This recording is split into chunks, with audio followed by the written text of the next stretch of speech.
Днес, както знаете, е денят на какво? Петдесятница. Или това е празникът на Светия Дух. Светия Дух е третото лице на Бога и Светия Дух е равен на Отец и на Исус. Ние го почитаме, казваме в Никел Царедградския символ, който ние изповядваме заедно с православни, с католици и протестанти. Ние го почитаме наравно в Троицата. Така че това е един голям празник. Докато си мислех за този празник и си мислех какви могат да бъдат уроците от Петдесятница и за Петдесятница, защото това беше първото съживление, аз се замислих какви уроци в живота си аз съм научил. Преди много години, още в миналия век, когато динозаврите бяха живи, аз ходех на училище. И почти с динозаврите, да. И там имах една учителка, която се казваше другарката Чернева. Тогава бяхме за другарки. Другарката Чернева беше много стриктна по математика. Дядо ми беше много мотивиран да ме научи на математика. И непрекъснато с него решавахме задачи на ум. Той ми каза, сега ще дам тук 20 стотинки, ще отидеш да купиш една банчика за 8 стотинки, колко ще остане?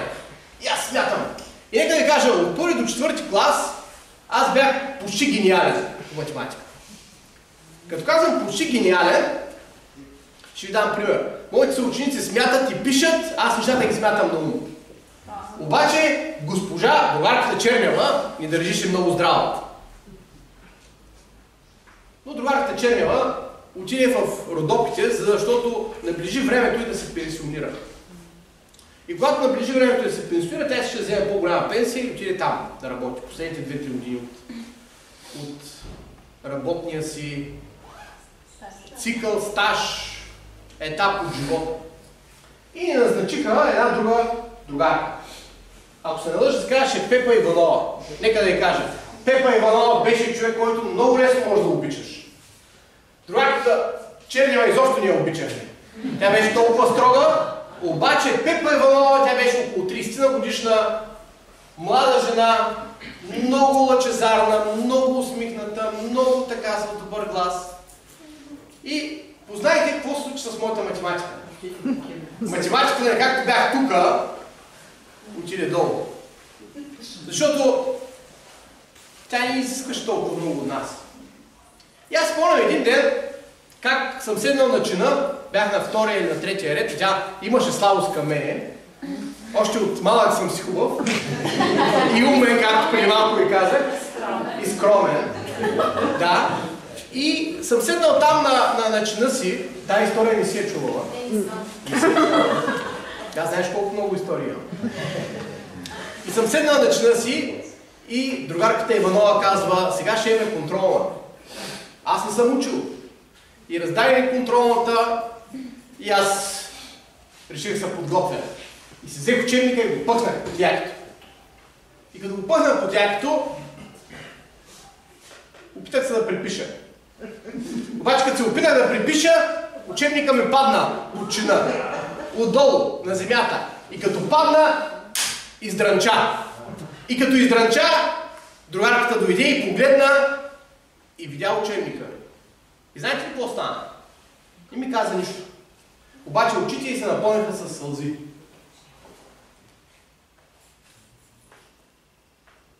Дигнах си учебника, сложих го под чина и изобщо не се опитах да припиша повече.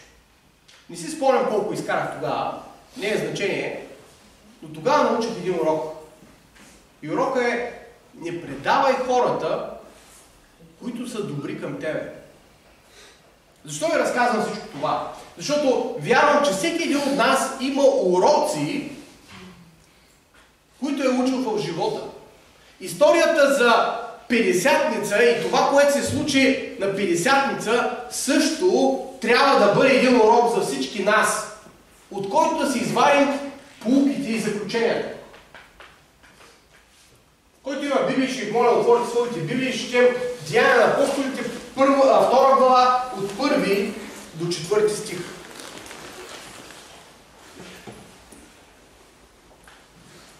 Деяния на апостолите, 2 глава, от 1 до 4 стих. Аз ще от ревизираното издание на Българското библейско дружество.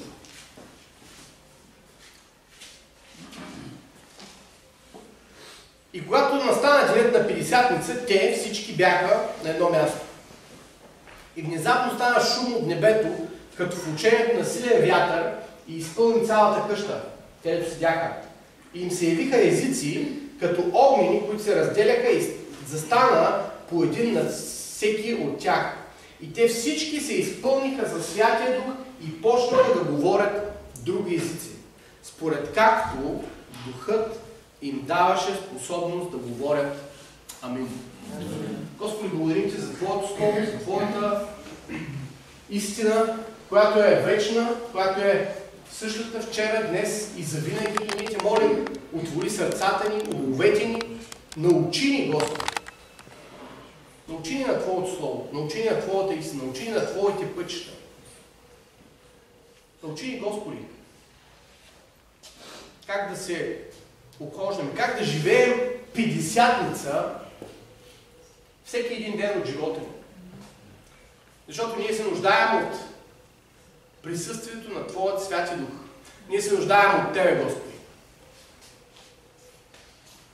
Благодарим Ти. Величаем Ти и Те славим. Издигаме Те, покланяме Ти се. И нека цялата слава бъде само на Тебе.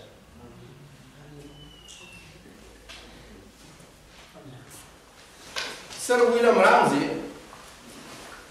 това е един теолог, казва: не е възможно да кажеш нещо за деянията, което вече не е казано от друг. Така че аз съм далеч от идеята, че днес аз ще ви открия някакви нови, дълбоки истини, които вече не знаете или не сте чули. Но искрено се надявам, че това, което имам да споделя, е нещо, което отново ще можем да се напомним и да се предизвикаме как да ходим и да живеем. Словото Божие започва с това, че настанал денят на Петдесятница. Денят на Петдесятница беше един от трите големи еврейски празници. Това беше средния празник, като казвам средния, вторият, както казах, средният, който се празнуваше 50 дни след Пасхата. Той се нарича още празника на жътвата или празника на седмиците. Знаете, че евреите много зачитаха числата и те изчисляваха 7 пъти, по 7 са 49 и на следващия ден празнуваха този празник. В междузаветния период Петдесятница започва да се празнува и като денят или празникът на даването на закона от Синайската планина. Евреите започват да считат, че това е бил денят, в който Бог е дал закона на Моисей. 50 дни след изхода. Та празника на жътвата ознаменуваше приключването на жътвата. Жътвата започваше след Пасха или на Пасха и завършваше на Петдесятница. Когато размишляваме за Петдесятница, има поне 4 начина или 4 подхода на това какво се случва. На първо място, Петдесятница е окончателното проявление на спасителното Исусово служение преди второто му идване. Неговото окончателно действие. Защо? Защото Исус Христос умря, Исус Христос възкръсна и какво се случи след това? На 40-тия ден, какво направи? Той се възнесе. И той говореше и казваше на своите ученици: когато отида при Отца, аз ще ви изпратя какво? Святия Дух. Ще ви изпратя утешител, ще ви изпратя помощник. И Петдесятница е точно денят, в който Господ Исус Христос прави това. Затова това е окончателното, финалното проявление на Неговото спасително дело. На второ място, това е изпълнение на обещанието. Обещанието, което от една страна е дадено от Отец за даването на Святия Дух, потвърдено от старовремските пророци. Ние можем да видим тези обещания в Йоил и на други места.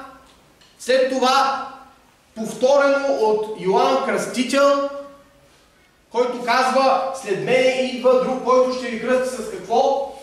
С огън. Аз ви кръщавам с вода, той ще дойде и ще ви кръсти с огън. След това ние можем да видим Исус Христос, който обещава и казва: ще ви пратя Духът. Така че Петдесятница е изпълнение на обещание. Но не само изпълнение на обещание, но обещание, което дава сила на апостолите да извършат тяхната мисия. Много често ние си мислим, че присъствието на Святия Дух в нашия живот е просто и така, за да ни е весело. За да можем да се чувстваме добре, за да можем да знаем какво да правим. Не! Истината е, че църквата, аз и ти имаме мисия. И мисията ни е да достигнем до света. Исус Христос казва на своите ученици и казва: идете по целия свят и проповядвайте това благовестие. Кое е благовестие? Благовестието, че вече няма нужда да принасяш овци, овни, телета, но чрез вяра в Господ Исус Христос ти имаш спасение. Исус Христос обаче казва на апостолите, преди да се възнесе, и казва: стойте и чакайте в Иерусалим, докато дойде Святия Дух върху вас, докато се облечете със сила. Защото той много добре знае, че с наши собствени усилия ние не можем да направим нищо. Искам да ти попитам: можеш ли да се откажеш от цигари, от алкохол, от наркотици, от вредни навици, от пристрастявания? Пристрастяване може да бъде включително и игрането на игри. Ако не дойде Святия Дух в живота ти, ти помогне. Святия Дух е този, който идва и ни дава сила не само да побеждаваме, но сила как да живеем един правилен живот.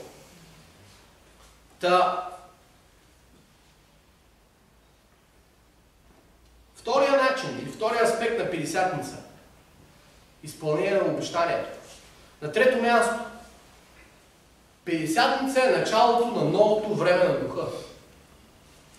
До този момент Святия Дух идваше върху определени пророци, върху определени Божии мъже, които имаха строго определена задача, и после се оттегляше. Но от Петдесятница насам Святия Дух идва в твоя и в моя живот. И Той живее вече с нас. Той обитава с нас. Той е тук на тази земя. И ние живеем в нови времена. Времената на Святия Дух. Мога да чуя амин? На четвърто, последно място. Петдесятница е първото съживление. Някой ще каже: какво е съживлението? Съживлението е едно необичайно проявление на Бог, при което цялата общност, народ, нация, град усеща Неговото присъствие, и това води до изобличение и покаяние и променен живот. Както ви казах, аз съм от времето на динозаврите и с Клеопатра заедно играхме шах на времето. Така че аз си спомням съживлението в 91-92 година. Не знам колко от вас си спомнят това съживление, но аз си го спомням. Аз самия повярвах тогава. Бях 18-19 годишен тинейджър и аз си спомням как на всяка служба, чуйте ме църква, това е много сериозно, На всяка служба по 10 човека поне повярваха. По 10 човека излизаха да приемат Исус Христос. В народа ни, в градът ни имаше глад. Глад за Бога. Непрекъснато се стартираха нови църкви, нови служения. Аз се спомням, бяхме на гости в църквата в Габрово и пастора разказва как, знаеш ли, казва, буквално за един месец, за една вечер, църквата ни от 30 човека станахме 500 човека.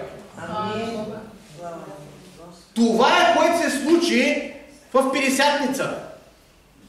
Църквата по това време в този момент беше 120 човека. 120 човека се събираха в една стая или една горница и там се молеха. С малко ще разгледаме това. Но изведнъж за един следобед, за няколко часа, Словото Божие казва, че църквата нарасна с някой помоли с колко хиляди човека? С 3000 човека. Не е ли това съживление? Искам да ви кажа, имал съм възможност да се срещам с братя от Македония, от Сърбия, от Босна, от другите балкански страни. И когато ние им разказваме за това, което ние сме преживели 91-92 година, те стоят в възхита от това, което Бог прави и е направил тогава. Нещо, което ние сме имали, а те не са имали. И то не защото ние сме били добри, а защото Бог е показал милост към нас.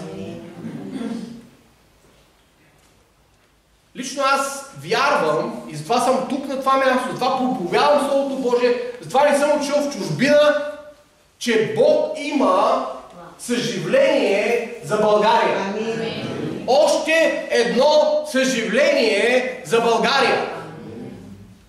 Още една стъпка, която той ще направи в България. И тогава хиляди по хиляди ще приемат Господа. Може би няма да е както 91-2 година. Нямам идея как ще бъде. Но аз вярвам, аз спомням, преди години с моята съпруга бяхме в Пловдив, един възрастен брат, голен заради вярата, преследван, който споделяше неща, които Господ му е говорил. И човекът със сълзи на очи казва, ние не бяхме готови за съживление в 91-2 година. Ние не бяхме готови за съживление. И когато Господ започна да се движи, ние се изгубихме. Той човек каза, Господ ми говори, че Бог е приготвил 7 пъти по-голямо съживление. От 91 и 92 година. Ще го повторя още веднъж. Господ е приготвил за България 7 пъти по-голямо съживление от тогава. Мога да чуя мощно и силно амин. Аз го вярвам това нещо. Аз го очаквам. И затова е важно ние да се подготвим. Аз да бъда подготвен. Ти да бъдеш подготвен. Църквите да бъдат подготвени. Затова е много важно да научим уроците от Петдесятница, от миналото, за да не повтаряме грешките. С мен ли си църква?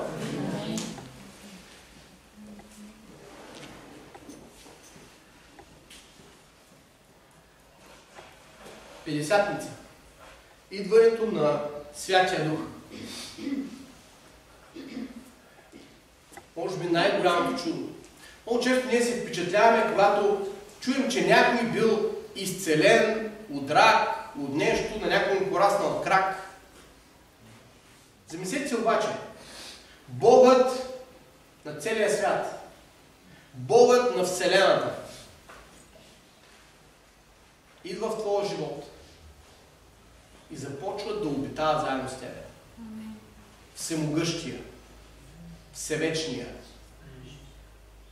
Всезнаещия, Всеможещия. Идва и променя живота ти. Защото това е действието на Святия Дух. Аз не вярвам, че някой може да бъде кръстен с Духа и да остане същия. Защото Словото Божие ясно казва, че има както външни белези, така и вътрешни белези. Външните белези са говорени на езици. Вътрешните белези обаче са плодовете на духа. Ще го повторя още веднъж. Вътрешните белези са плодовете на духа. Защото тогава няма нужда да се насилваш да даваш плод.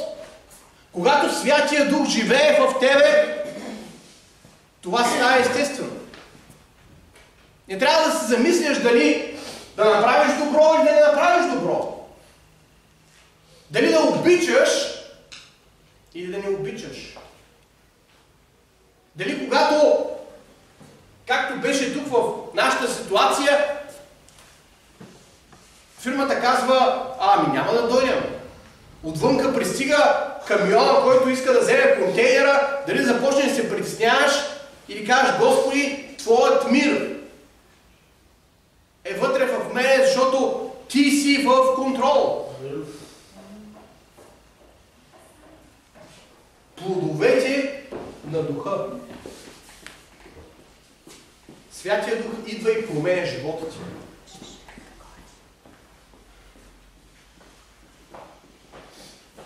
Преди обаче духът да бъде излят, имаше подготовка. Имаше неща, които трябваше да се случат. На първо място, те са описани в глава 1. Ние можем да видим, че апостолите правеха определени неща. В Деяния на апостолите 1 глава се казва, че те бяха там на хълма, когато Исус Христос се възнесе. Той им каза в 4 и в 8 стих им каза много важни думи, каза: и като се събираш с тях, поръча им да не напускат Иерусалим, а да чакат обещанието на Отца, за което каза той, чухте от мен. В 8 стих той каза, но ще приемете сила, когато дойде върху вас Святия Дух, ще бъдете свидетели за мен, както в Иерусалим, така и в цяла Юдея и Самария и до края на земята. Исус Христос се възнася, апостолите и учениците стоят там и след това какво правят? Те не си тръгват да си отидат в къщи, всеки по техници на населени места. Спомняте си, когато Исус Христос беше убит, някои от учениците се разпръснаха. Сега обаче те са уверени, те имат цел, те имат мисия. И Словото Божие казва, че те се събират и започват какво да правят? Да се молят. Няма да дойде съживление, ако няма молитва. Няма да дойде съживление, ако няма молитва. Защото молитвата е един от ключовите да се отключи вратата на съжалението. И аз за това съм много благодарен, че всеки петък, изключение на този петък, който мина, ние имаме молитвено събрание. Аз съм благодарен на тези мъже и жени, които са верни да се молят, да ходатайстват. Аз съм благодарен на Ицо, който идва и свири и води хвалението. Защото без молитва, знаете ли какво се получава? Получава се, че ние започваме да вършим нещата по-човешки. Един ден пътувам от София към Стара Загора, бяхме с моята съпруга, беше късно вечерта и изведнъж насред пътя магистралата ми светна лампата за горилото. Сега. И веднага проверяваме кога имам бензиностанция, нека да кажа, следващата бензиностанция беше на 30-40-50 км. Нещо такова. Знаете ли колко се подобри моя молитвен живот? В този момент. Започнем да хвалим, да се молим. Господи! Не е друго, защото пропуснахме една от бензиностанциите и на следващата беше на 40-50 км. Докато се усетим, той има, стрелката показва едно, изведнъж обаче е свет на друго. Без молитва няма успех. Имаше моменти, в които, когато карах колата, когато беше по наудолнище, Аз изключвах колата, изключвах по-точно от скорост и я оставих да се движи по инерция. За да ни хабе горило. Да, обаче ако горилото беше свършило, в някакъв момент колата спира. Благодаря на Бога, успяхме да стигнем от бензиностанция да заредим. Но, знаете ли, една кола се движи по инерция, по пътя, определено време и спира. Ако няма молитва в живота ти, ако няма молитва в църквата, колата ще спре. Рано или късно. Защото инерцията ще свърши. Не можем да разчитаме на стари лаври. О, брат, ти знаеш ли как съм се молил преди време? По 2 часа! Пъребето съм го усещал. Ами то е било за тогава. Сега имаш нужда от нова молитва.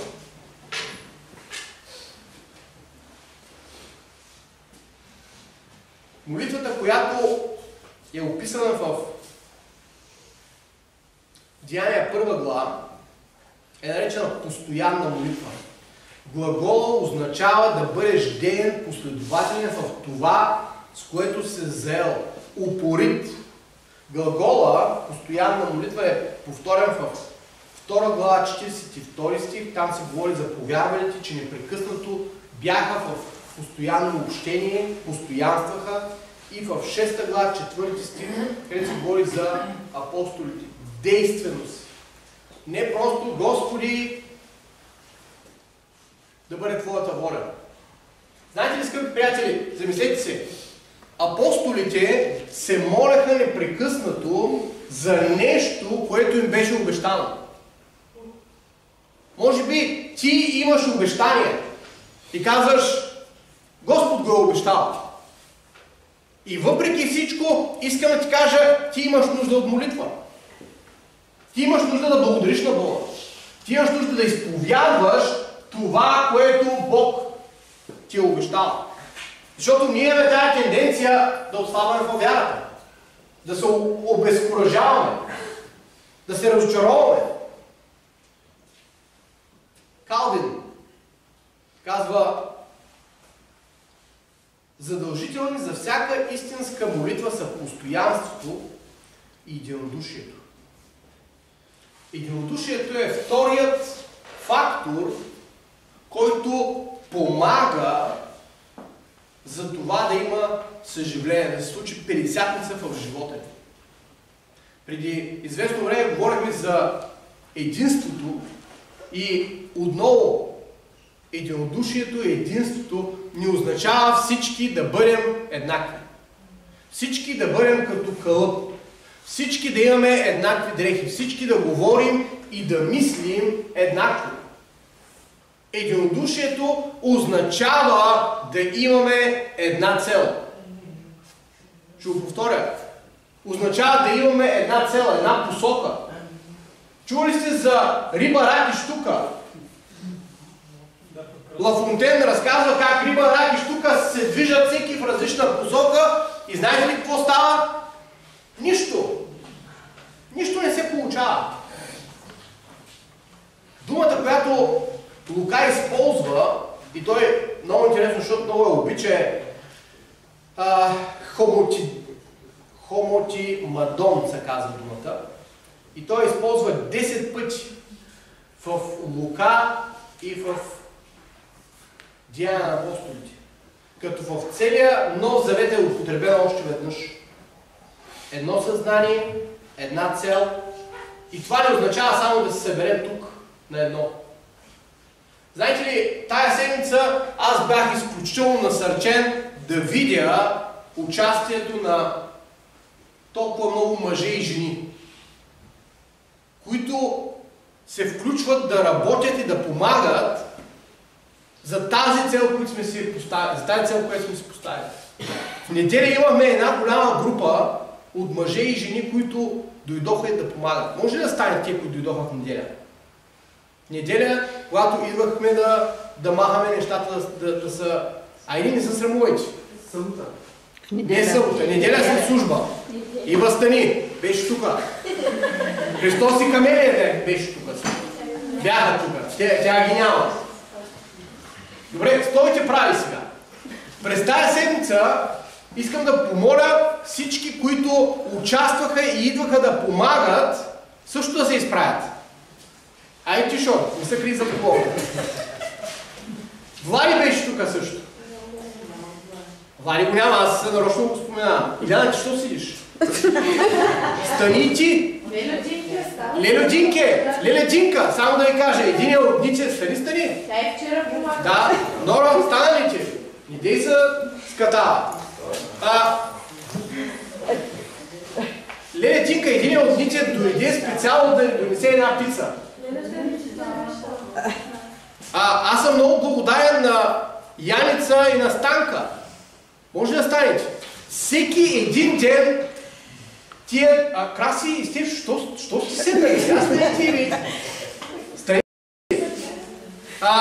Яница и Станка всеки един ден готвят манджи и носят. Няма да казвам, че тук виж другата седмица има повече хора.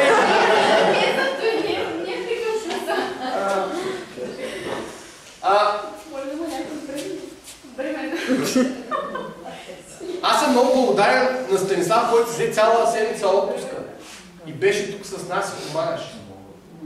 Вижте, огледайте се и погледнете. Изброих още поне 5-6 имена на хора, които ги нямаше. Диана идваше. Биляна, ти стана ли, бе? Къде си, Биляна? Стана ли? Ами стани. Диана идваше също. Да, кой още? Иво, къде си ти, бе? Най-важният. Иво, главният майстор. Да. Вижте, аз съм благодарен на всеки един от вас. Защото отново единството се проява в това. Заедно да се движим и да правим нещата. Може да седните. Благодаря ви. Ако някой съм пропуснал, извинявам се. Сега нямам видимост заради тия говори. Като паднат, ще има по-голяма видимост. Амин. Но истината е, че ако няма единство, то тогава идва разрушение. И в Матея, и в Лука Исус изговаря едни същи думи. Аз ще използвам Матея 12 глава, 25 стих. Той казва, Исус, като знаеш техните мисли, им казва, всяко царство разделено против себе си запустява и един град, и нито един град или дом разделен сам против себе си няма да устои. Ако църквата няма единство, няма да дойде съжаление. Не на едно място се казва в пасажа, който четахме и се казва, вижте в първи стих казва, когато настана денят на Пелицарницата, те всички бяха на едно място. Те бяха събрани. Четвърти стих. И те всички се изпълниха със Святия Дух. Отново, единство, заедно, една цел, едно движение. Аз предполагам, че 120 човека, ако има, ако са като българите, ще има поне 130 мнения. Десетина човека ще имат поне по 2. Но те имаха една посока, която следваха.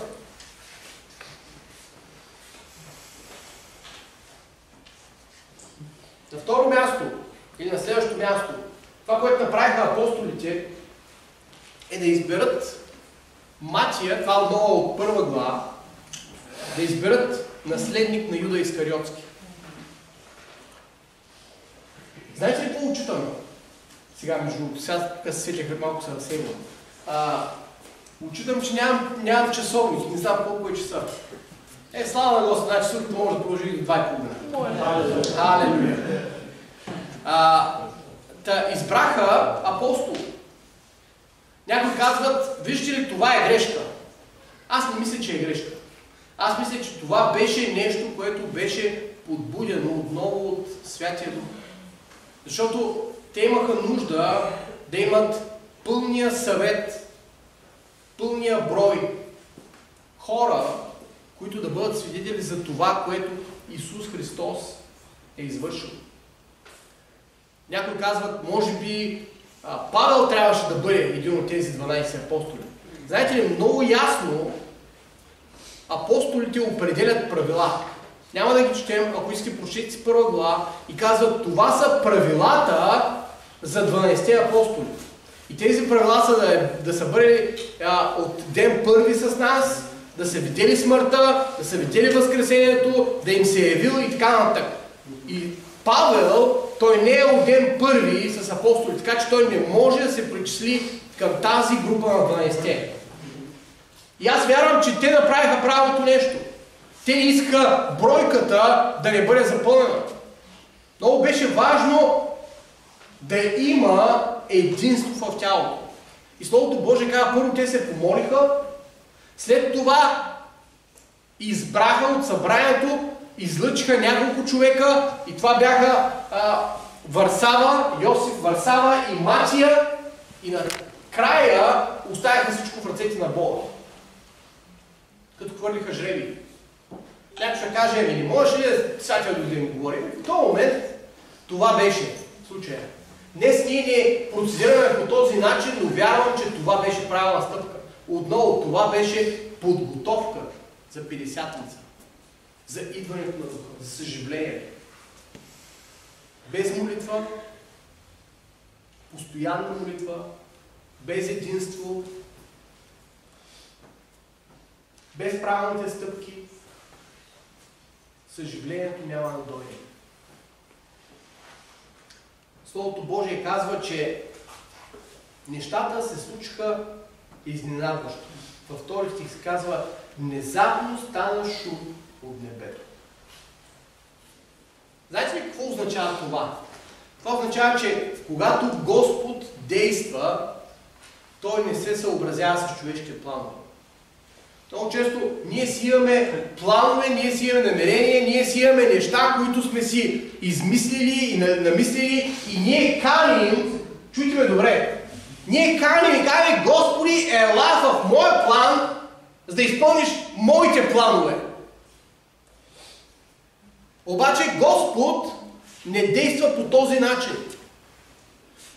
В Исаия се казва, моите пътища не са като вашите пътища. Моите пътища са по-високи. Моите начини са различни от вашите начини. Моите намерения са различни. Нещата, които искам да направя, са различни. И много пъти нашите идеи или планове могат да бъдат в разминаване с Бога. Затова и Словото Божие казва, нещата се случиха изненадващо. Изведнъж. Много обичам тая дума. Изведнъж. Ненадейно. Непланирано. Господ много често така действа. В твоя, в моя живот. Когато не го очакваш.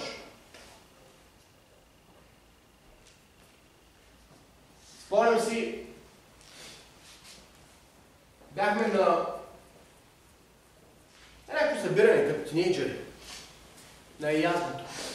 Изпускайки се от Аясното надолу по една от улиците от Тец Паисий и говорейки, изведнъж Святия Дух слетя върху един от тинейджерите и го кръсти там със Святия си Дух.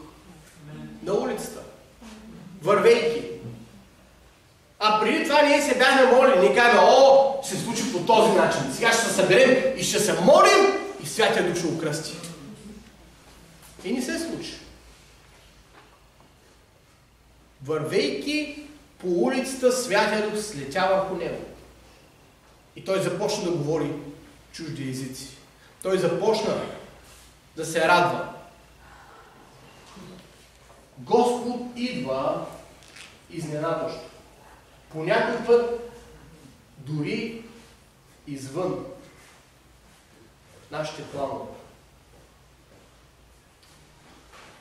Казахме, че всеки, стихове 1, 3 и 4, се казва, че всеки беше включен. Църква, Святия Дух, съживлението не е за избраните. Ще го повторя още веднъж. Святия Дух и съживлението не е за избрани. Ако започне съживление на това място, ние не можем да задържим това съживление. То ще започне и ще се прехвърля и на други места. Виждали ли сте огън, горски пожар? Хвърляш една клечка и след малко цялата гора е пламнала. Спомням си, преди време бях чел за съжалението в Торонто, как Господ започва да излива духът си там в една църква и как започват от цял свят да пристигат хора само за да бъдат там. И отивайки там, те взимат този огън, това съжаление, това помазание и го носят по местата си. Ако дойде съживление, то е за всички. То не е само за някои избрани. То не е само за пастира, то не е само за служителите в църквата. То е за всички. То е за тебе, то е за мен. И това носи промяна.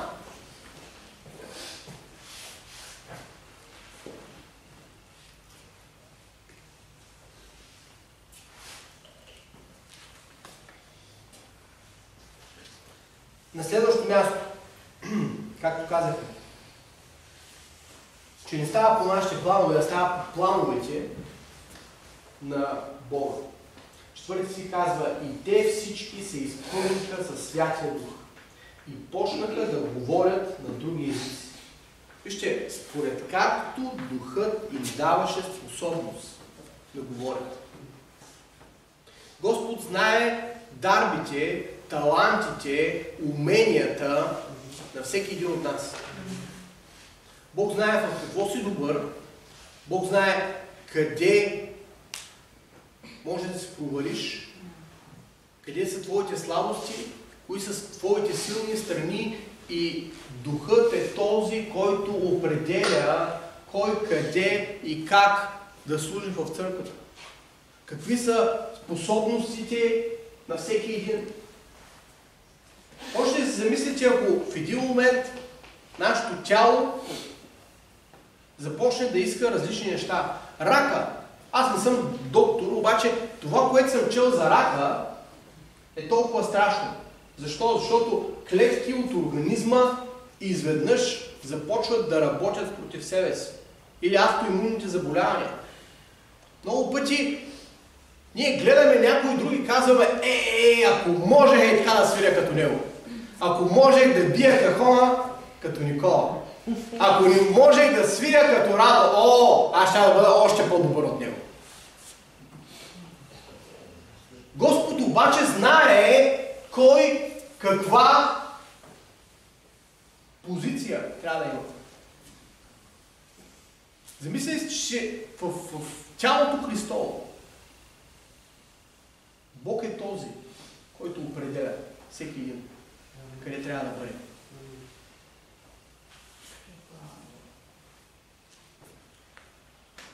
Словото казва, според както Духът им даваше способност да говорят. Според както Духът дава. Завистта, съревнованието, говоренето, соченето с пръст е нещо, което уби първото съжаление.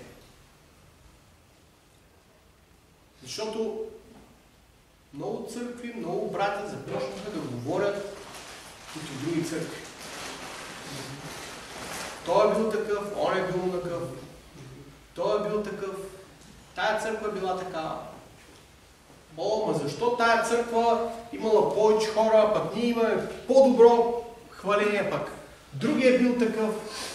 Хора! Духът е този, който дава. И ако Бог ме е поставил на едно място, ако Бог ме е посадил на това място, аз искам да давам плод. И плодът ми да бъде не само траен, но и многоброен. Без значение дали съм в градина, дали съм в дали съм край пътя. Важно е къде Бог те е поставил. Един от филмите, които изключително много харесвам и който ми е трудно да гледам, е Колибата. Не знам колко от вас са го гледали. Гледали ли сте го? Колибата. Има един елемент във филма, който е много показателен. Там главният герой влиза в едни хръсталаци. Влиза в едни буренища. И Святия Дух е този, който съди, изкоренява, променя неща. И гледаш едно място, което е никакво и незначително. Защото това беше перспективата на героя. Земната перспектива. Малко по-късно дадаха перспективата отгоре. Една невероятно наредена градина. Една невероятно красива и подредена градина. Така че Духът е този, който знае какво можеш и какво не можеш. И той е този, който дава способности. Не завиждай, не говори, не удумвай, не сочи, не се съревновавай. Вижте, един от убийците на съжаление да съревнование. Имаше даже една песен, която беше така леко рап песен преди много години и казваше запомни едно. Някой ще ми помогли ли? Нашата църква е по-добра от вашата църква. Да. Вижте, няма защо да се съревноваш. Ти като личност или като църква. Ти имаш уникална способност. Аз няма да забравя, тук имахме един гостин от Германия, който говореше за това, че ти можеш да достигнеш Христов. Ти можеш да достигнеш места, които никой друг не може да достигне. Спомняте ли си? Ако искате вареници, слушайте, невероятно слово. Аз не мога да отида на местата, където ти можеш да отидеш. Нито някой друг. Затова не се съревновавай с никой. Не се мери според някоя друга мярка. Но това, което Бог ти е дал, употребява го по най-добрия начин. Както нашите сестри, които тук цяла седмица ни готвят и казаха, че и другата седмица ще ни готвят. Халелуя! И го е много възхитен. Дават най-доброто от себе си.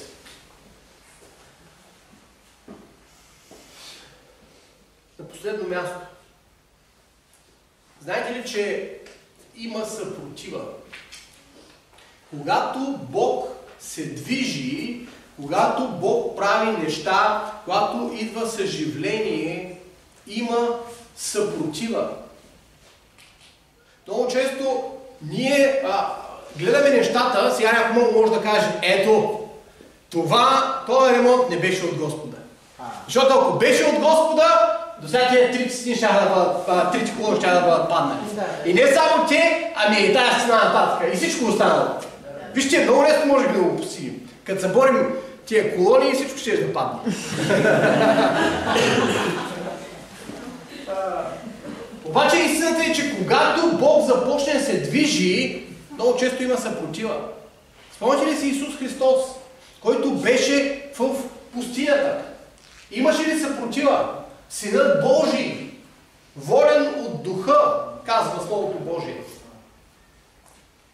Синът Божий беше изкушаван от дявола. По същия начин, в денят на Петдесятница имаше съпротива. Имаше хора, които казваха, тия хора, те са пияни. Погледнете малко по-нататък в пасажа. Те ги гледаха, че говорят на чужди езици И когато говореха на чужди езици, вижте, това е много важно. Те не говориха несмислени неща. Те, Словото Божие ни казва, че те говореха неща, с които прославяха Господа. Изявяваха чудесните Божии дела, казва Словото Божие. Пасажа, който е по-надолу, няма да го четем, се споменават 15 различни националности. 5 географски групи. От всички народи, буквално, с изключение може би на Гърция, Македония, от тогавашния свят. И се казва, че всички тези хора разбираха какво говорят учениците. Тези 120 човека. Сега, връщам се малко назад. 120 човека. Един професор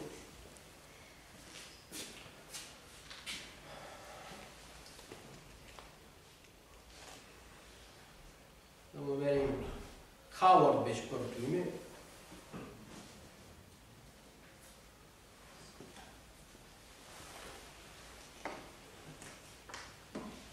Както е. Професор Хауърд се казва. Малко беше Хауърд. Забравих второто.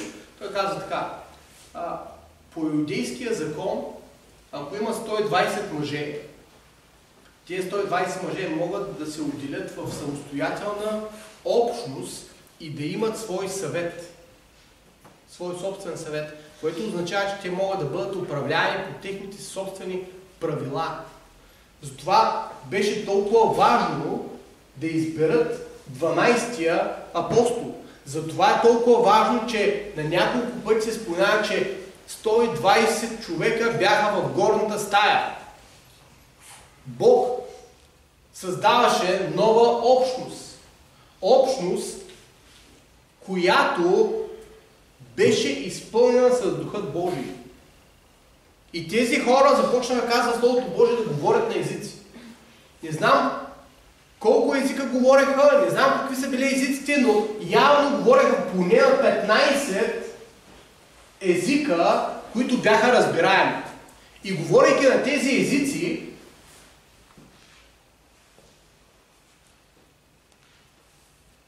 хората ги чуваха. Но те ги чуваха и въпреки, че ги чуваха и разбираха какво им се говори, те бяха изумени не от посланието, което чуваха, а бяха изумени от факта, че тези простички семпли галилеяни, и когато говорим за галилеяни, не на едно място можем да намерим, че галилеяните бяха хора, които не бяха уважавани, почитани. В 7 стих се казва прости. В Йоанна 1 глава 46 стих и в 7 глава 52 стих се казва, че са необразовани. Отделно изследователите считат, че те са имали проблем с произнасянето на гърлените звуци, гълтали са цели срички. Като срещнеш такъв човек, веднага го разбираш, че той е дълбок провинциалист. Срещали ли сте такива хора? Които като започне да ти говори и ти говори на някакъв такъв диалект, че хващаш една от 3 думи. Това бяха галилеяните. В Матея 26 глава 73 стих се казва, че Петър, който се отричаше по това време, в този момент от Исус Христос, те му казаха, говорът ти те издава. Чуваме те, че говориш по този начин. Ти си галилеянин. Исус е от Галилея и ти си с него. Значи, ето, вие си там свързани сте. Та всички тези мъже и жени, които бяха там, които говореха на тези чужди езици, те говореха добре. Те говореха перфектно. Така че хората разбираха за това.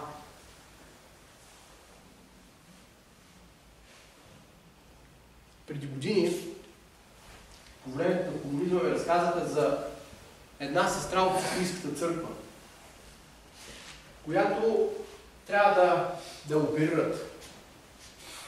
И когато трябва да оперират, слагате на масата, пристига някакъв известен професор, отваря, поглежда и казва: тая жена, тя не е за мен. Много сложен, тежък случай. И казва: затваряйте я. И в този момент жената, която е под пълна упойка, анестезия, започва да говори на чист френски език.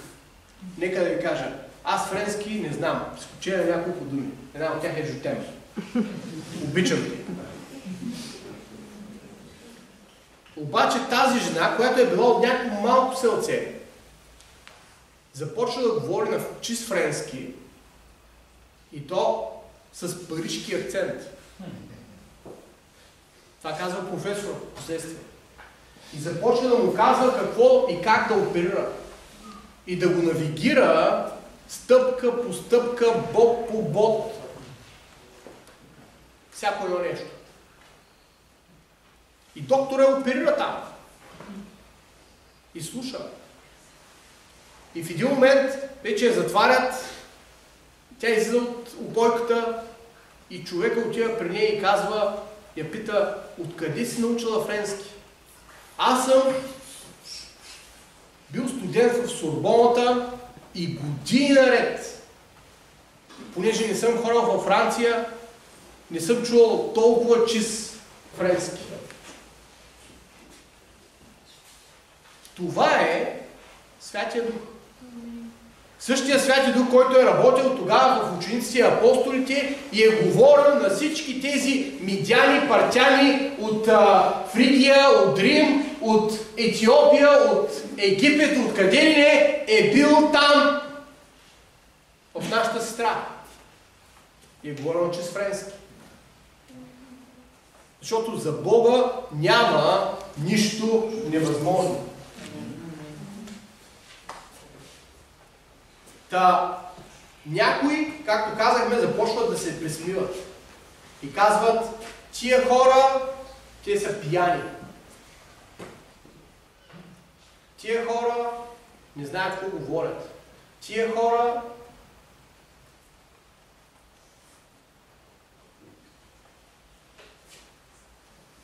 са пияндурници. Знаете ли обаче, по това време благочестивите юдеи, които са пътували, за да отидат на празници, както казах, има 3 празника. Много от тези благочестиви юдеи, те са пътували единствено по един път, много от тях в живота си. Защото едно такова пътуване е изключително скъпо, изключително дълго. И градът е бил пълен с благочестиви мъже и жени. Юдеите, които са били събрани в горната стая, също са били благочестиви. Благочестивите юдеи са постили до края на сутрешната служба. Затова и апостол Петър малко по-късно казва: още е рано. По това време пияниците не пият. Дори пияници не пият. Рано е това време. Така че, скъпи приятели, ако Господ се движи в живота ти, не се очудвай, че има трудности, има съпротива, има противници, има хора, които те обвиняват и казват: това не е от Господа. Защото ако е от Господа, нямаше да става по този начин. Спомням си в една църква. Отиваме с един брат финландец, който имаше дар изцеление. Отиваме в тая църква, аз проповядвах, после той се молеше и Господ започна да се движи по един невероятен начин. Хора се изцеляват. И малко по-късно идват и ми казват: виж така, брат, ние не сме сигурни, вие от Господа ли сте или не сте от Господа. И аз казвам: защо? И те казват: ами защото Господ на нас ни е дал една специална молитва, с която да се молим, а пък вие тая молитва не я знаете. Вие тая молитва не се молите с нея.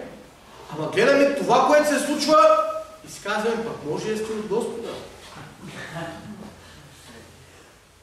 Вижте, не винаги нещата ще се случват по начина, по който ти искаш или очакваш. Но Господ потвърждава Словото си. И съживлението дойде. Петдесятница се случи. Движението на Святия Дух не можеше да бъде спряно. Господ преобърна проклятието на Вавилон. Спомняте ли си Вавилон? Когато Господ размеси езиците. Можете да си представите колко страхотно ще да бъде, ако сега всички хора говореха на един и същи език. И това днес се случва. В църквата.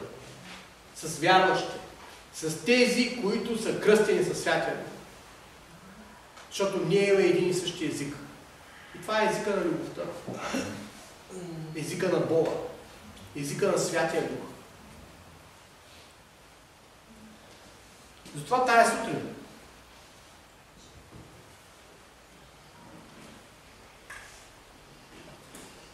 погледът ни отново трябва да бъде обърнат към Святия Дух. Към третото лице на Троицата. Към този, който днес е тук с нас. Към този, който ние почитаме, към този, който ние величаем, към този, който ни помага, към този, който ни изобличава, към този, който ни изявява истина, към този, който ни утешава. Защото много често казваме, че искаме Бога. Искаме да живеем с Бога. Но как ще живееш с Бога, ако нямаш Святия Дух в живота ти? Защото без Святия Дух ученичеството не е възможно. Не може да имаме живот, ако няма кой да ни даде. Не може да имаме разбиране на Словото Божие, ако Духът не ни го открие. Не можем да постигнем христоподобен характер без Святия Дух и без Неговите плодове. И по същия начин, както без дъх тялото е мъртво, така и без Святия Дух църквата е мъртва. И днес ние се нуждаем още повече от Святия Дух. Още повече от Неговото движение в живота ни като личности и като църква. Защото аз очаквам това съжаление да дойде. И Бог да бъде прославен. И цяла България да бъде спасена. Амин. Ще го повторя. И цяла България да бъде спасена. Амин. Аз имам роднини, които не познават Господа. И аз се моля за тях. Аз съм сигурен, че и ти имаш роднини, които имат нужда от спасение. И това не може да стане, освен чрез Святия Дух. Господи, благодарим Ти. Благодарим Ти за това, че Ти отново ни напомняш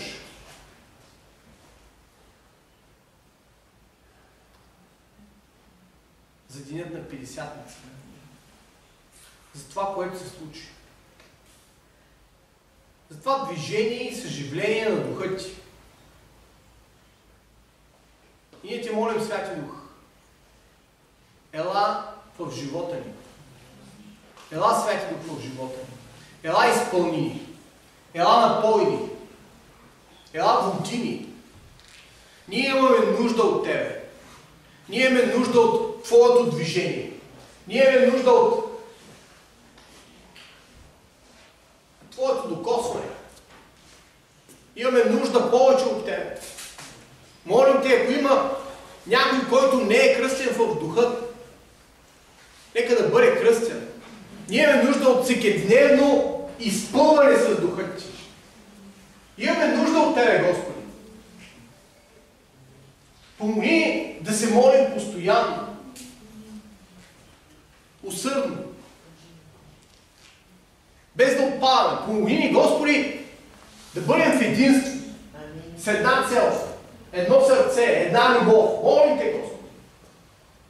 Помогни да устояваме на всяко едно изкушение, на всяка една трудност. Помогни, Господи, погледът и очите ни да бъдат към Тебе. Благодарим Ти. Величаем Ти и Те славим, Господи. И нека цялата слава да бъде само единствено на Тебе. Амин.